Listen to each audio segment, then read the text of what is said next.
بسم اللہ الرحمن الرحیم صلی اللہ تعالی علیہ وسلم۔ گزشتہ سبق میں مائع مستعمل کا بیان کیا تھا۔ مائع مستعمل سے پاکی حاصل کرنا جائز نہیں ہے۔ ہمارے نزدیک مائع مستعمل پاک تو ہوتا ہے لیکن پاک کرنے والا نہیں ہوتا ہے۔ اور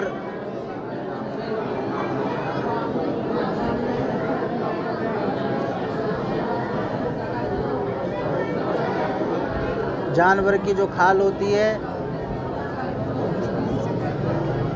حلال جانور جو ہیں ان کی کھال کہتے ہیں دباغت دینے کے بعد پاک ہوتی ہے، اس میں نماز پڑھنا بھی جائز ہے، اس کا مشکیزہ بنا کے اس سے وضو کرنا بھی، مگر خنزیر اور آدمی کی کھال جائز نہیں ہے، چاہے اسے دباغت دے دی جائے تب بھی جائز نہیں اور نہ دی جائے تب تو ویسے ہی جائز نہیں۔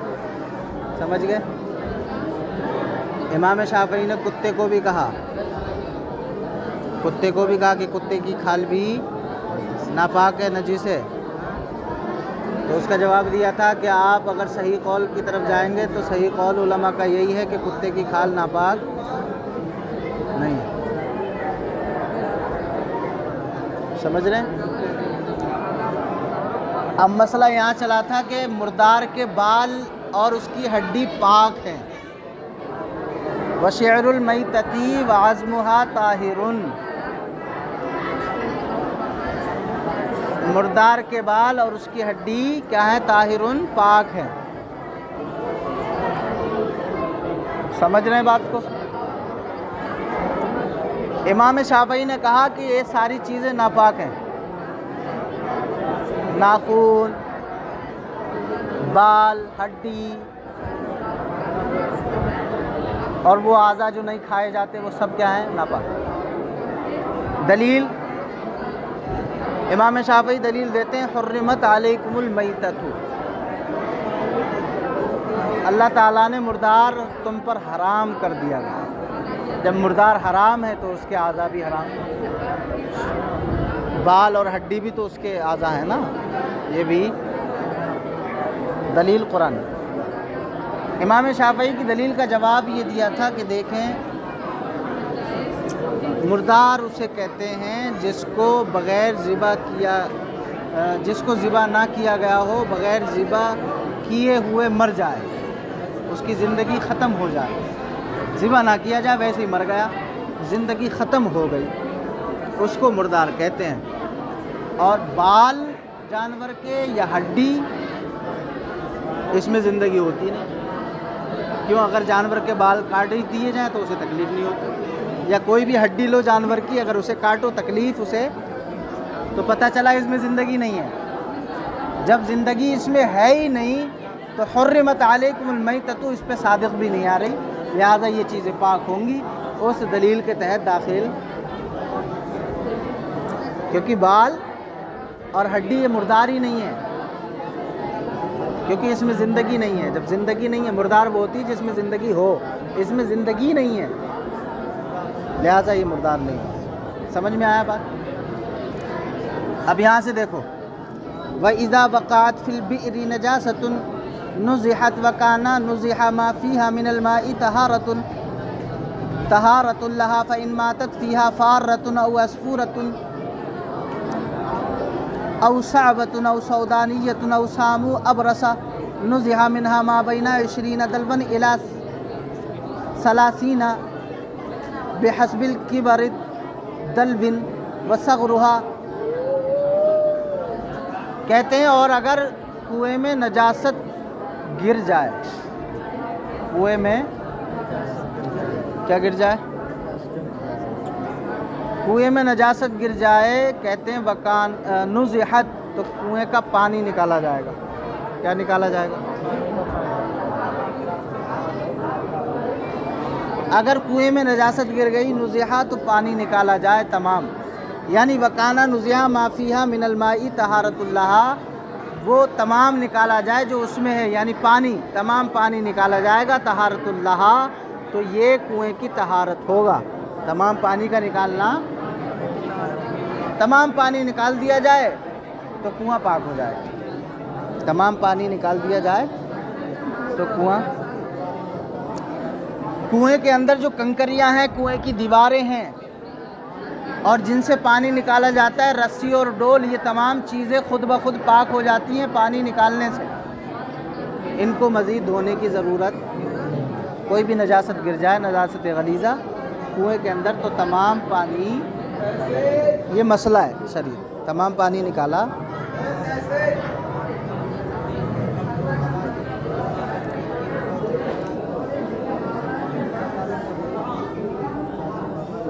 کہتے ہیں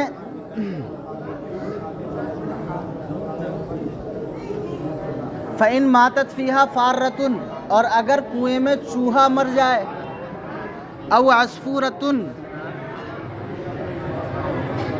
یا چھوٹی چڑیا مر جائے، او صعوۃ، یا بڑی چڑیا مر جائے، او سودانیۃ، یا بھجنگا مر جائے. بھجنگا کسے کہتے ہیں؟ یہ تو نیا لفظ ہے مولانا. بھجنگا مچھلی ہوتی ہے، جھینگا. او سامو ابرسا، یا چھپکلی مر جائے.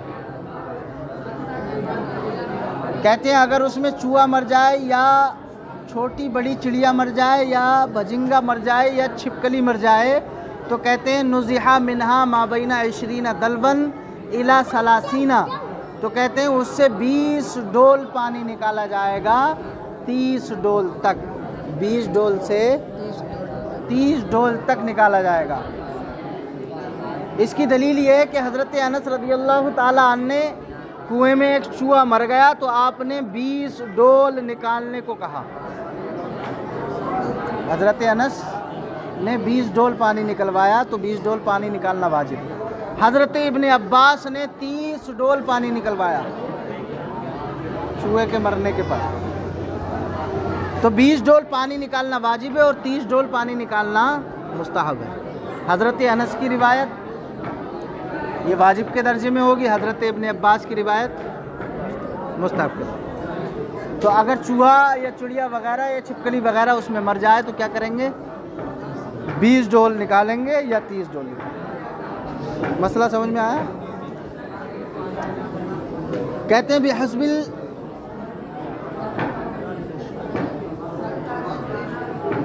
کبرت دلوی و صغرها، ڈول کے بڑے اور چھوٹے ہونے کے اعتبار سے،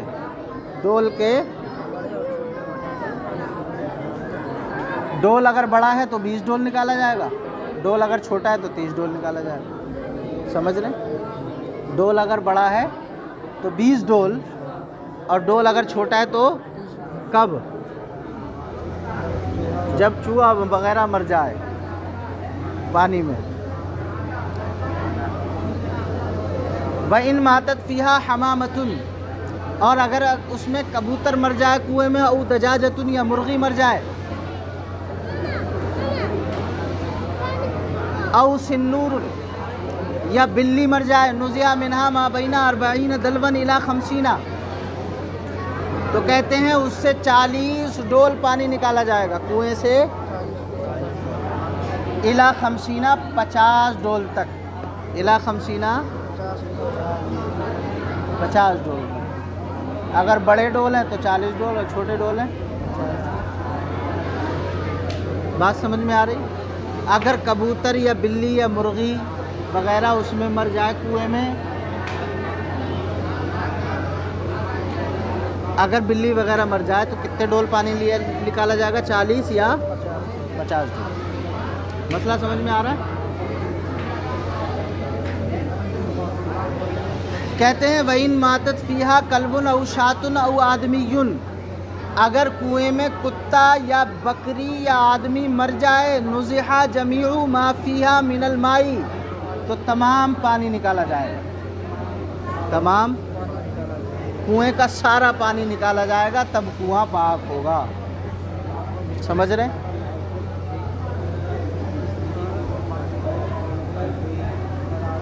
مثال کے طور پہ کتا مر گیا اس میں پانی کنویں میں، یا بکری مر گئی، بکری تو حلال ہے، کتا حرام ہے،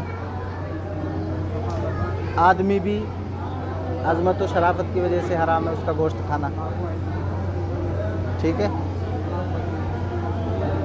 کہتے ہیں اگر یہ لوگ مر گئے کنویں میں تو کیا کریں گے؟ کل پانی۔ کہتے ہیں ایک مرتبہ ایک حبشی آدمی زمزم کے کنویں میں گر گیا تو حضرت عبداللہ ابن زبیر نے تمام پانی نکالنے کا حکم دیا تھا۔ دلیل یہ ہے، دلیل کیا ہے؟ ایک مرتبہ ایک حبشی آدمی حج کرنے آیا ہوگا، کنویں میں زمزم کے کنویں میں گر کے مر گیا، تو حضرت عبداللہ ابن زبیر وغیرہ نے، حضرت سعید خدری روایت کرتے ہیں عبداللہ ابن زبیر نے کیا کیا؟ تمام پانی نکلوایا کنویں کا۔ تو اس سے ثابت ہوا کہ جب آدمی گر جائے کنویں میں یا کتا یا بکری گر جائے تو تمام پانی نکالا جائے۔ کہتے ہیں وَإِن انتفخ الحیوان فیہا او تفسخوا، کہتے ہیں اگر کنویں میں جانور پھول جائے، جو جانور کنویں میں گرا ہے پھول جائے مر کے، او تفسخوا یا پھٹ جائے، نزحا جمیع ما فیہا تو تمام پانی نکالا جائے گا، صغر الحیوان او کبرا، چاہے حیوان چھوٹا ہو یا حیوان جانور اگر چھوٹا ہے یا بڑا ہے، اگر وہ کنویں میں گر کے پھول گیا یا پھٹ گیا تو تمام پانی نکالا جائے گا، چاہے حیوان چھوٹا ہو یا بڑا ہو۔ اگر آپ نے تمام پانی نہیں نکالا تو کنواں پاک نہیں ہوگا، تمام پانی نکالنے پر ہی کنواں پاک ہوگا۔ بات سمجھ میں آ رہی؟ کہتے ہیں وعدود الدلائی یعتبر بالدلو الوسطی المستعمل للآبار فی البلد، کہتے ہیں اور دلو ڈولوں کا شمار معتبر ہے، یعتبرو معتبر ہے بالدلو الوسطی درمیانی ڈول سے، درمیانی ڈول کے ساتھ ڈولوں کا اعتبار کیا ہوگا؟ شمار ہوگا۔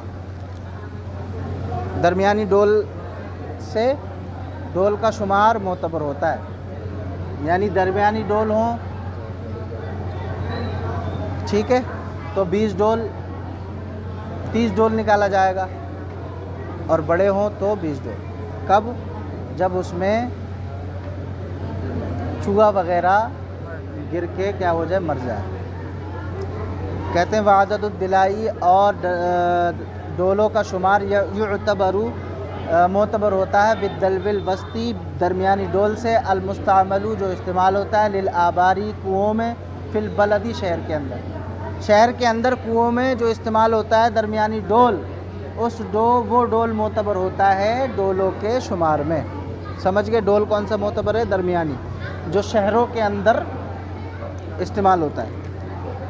فَإِن نُزِحَ مِنْهَا بِدَلْوٍ عَظِيمٍ، اگر پانی نکالا گیا بڑے ڈول سے، قُدِّرَ مَا يَسَعُ مِنَ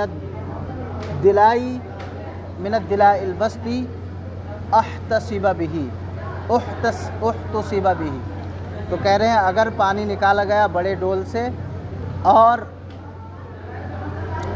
اس کی مقدار شامل ہوتی ہے درمیانی ڈولوں کو، تو کہتے ہیں احتسب بہ، تو اب درمیانی ڈول کا اعتبار کیا جائے گا، اب درمیانی ڈول کا اعتبار کیا جائے گا۔ اگر بڑے ڈول سے پانی نکالا گیا اور جتنا پانی نکالا گیا اتنی مقدار سما جاتی ہے کس میں؟ درمیانی ڈولوں میں، درمیانی ڈولوں میں اتنی مقدار سما جاتی ہے جو شہروں کے اندر استعمال ہوتا ہے، تو کہتے ہیں احتسب بہ، تو اب اسی درمیانی ڈول کا اعتبار کیا جائے گا۔ پانی جب بھی نکالا جائے گا تو درمیانی والے ڈول سے ہی نکالا جائے گا۔ بات سمجھ میں آئی؟ بس اتنا ہی رہے۔